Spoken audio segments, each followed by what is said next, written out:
સેપક ટકરાવ association ગુજરાતના secretary દ્વારા રમતવીરો સાથે અન્યાય કરવામાં આવ્યો હોવાના અનુસંધાને રમતવીરોએ લડતના મંડાણ કર્યા. સેપક ટકરાવ એસોસિએશન ઓફ ગુજરાતના સેક્રેટરી દ્વારા અન્યાય કરવામાં આવ્યો છે. તાજેતરમાં યોજાયેલા ખેલ ઇન્ડિયા સેપક ટકરાવ રમત દીવમાં યોજાઈ હતી, જેમાં સિલેક્શન માટેની જાણ કરવામાં આવી ન હતી, જેના કારણે ભાવનગરના રમતવીરો સાથે મોટો અન્યાય થયો હોય, જેના અનુસંધાને ભાવનગરના રમતવીરોએ લડાઈના મંડાણ કર્યા હતા અને સાયકલ રેલીના માધ્યમથી લડતનો પ્રારંભ કર્યો હતો. જો આવતા દિવસોમાં આ લડતને યોગ્ય ન્યાય નહીં મળે તો આ લડત ગાંધીનગર અને દિલ્હીના દરબાર સુધી પહોંચશે તેમ રમતવીરોએ જણાવ્યું હતું.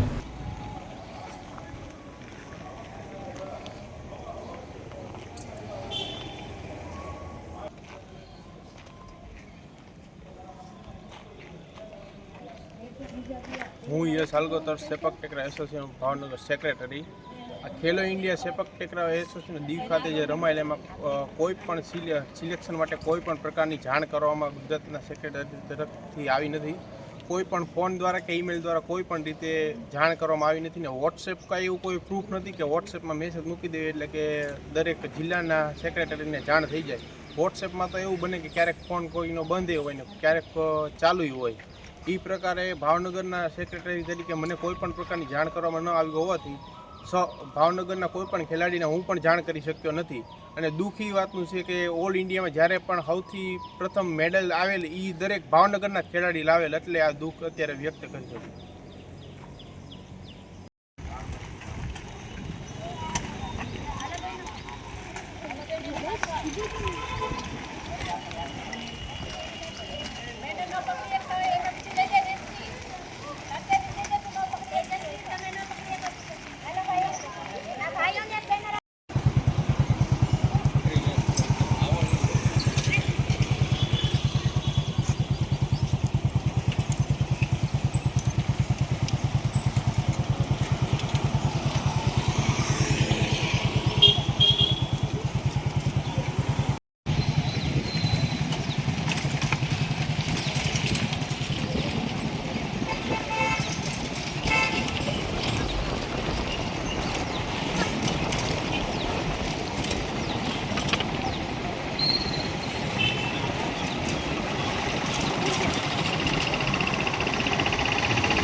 ભાવનગર યુનિવર્સિટીના ફિઝિકલ ડાયરેક્ટર દિલીપસિંહ ગોહિલ અને શારીરિક શિક્ષણ સ્ટાફ યુનિવર્સિટીનો અને અમારી કોલેજો અને અમારા ગ્રાઉન્ડ આ દરેકનો સી ફાળો એમાં રહેલો છે.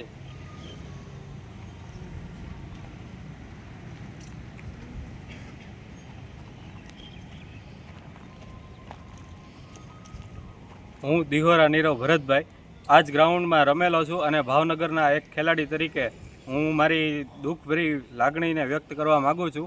સેપક ટેકરાવની જ્યારે રમતમાં શરૂઆત થઈ ત્યારે ગુજરાત તરીકે મેં પ્રતિનિધિત્વ કરીને અંડર 14માં school game federation of India તરીકે અને હું ગુજરાતનો કેપ્ટન પણ એમાં રહી ચૂકેલો છું અને પહેલો મેડલ બ્રોન્ઝ મેડલ તરીકે ગુજરાતમાં ભાઈઓના મેડલ તરીકે મેં શરૂઆત કરાવડાવેલી હતી.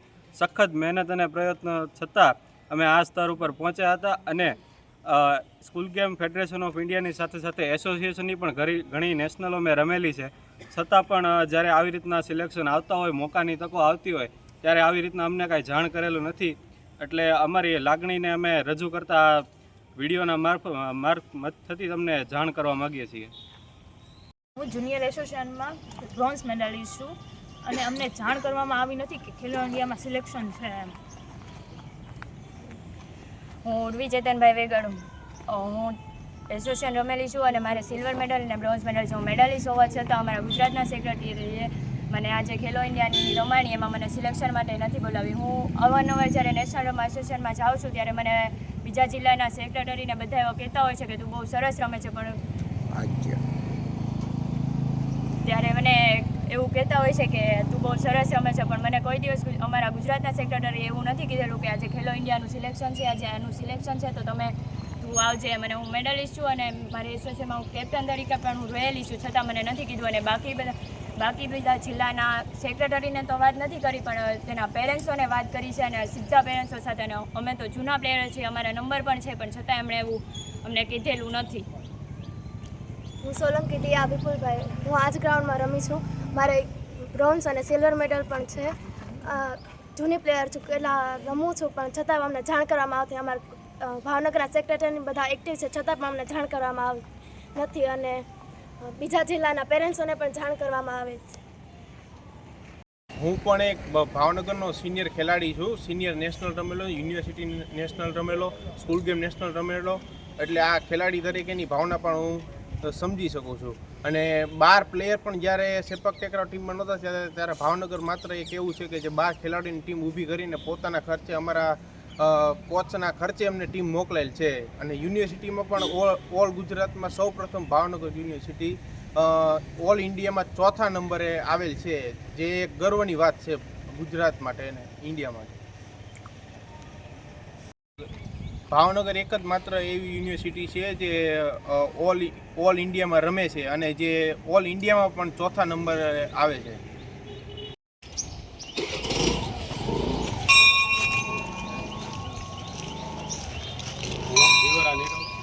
આપસોને જણાવવા માગું છું કે અમારી સાથે થયેલા અન્યાયના વિરોધમાં અમે આખા ભાવનગર પરથી પ્રદક્ષિણા કરવાના અને સૌપ્રથમ ગણેશ ભગવાનથી અમે અહીંયા માથું નમાવીને અમારી પ્રદક્ષિણાની શરૂઆત કરીશું. ત્યારબાદ આશાપુરા માતાજીના મંદિરે અને ત્યારબાદ મેરડી માતાજીના મંદિરે જઈને અમે આ અમારા વિરોધને આગળ વધારવા માટે તૈયાર છીએ.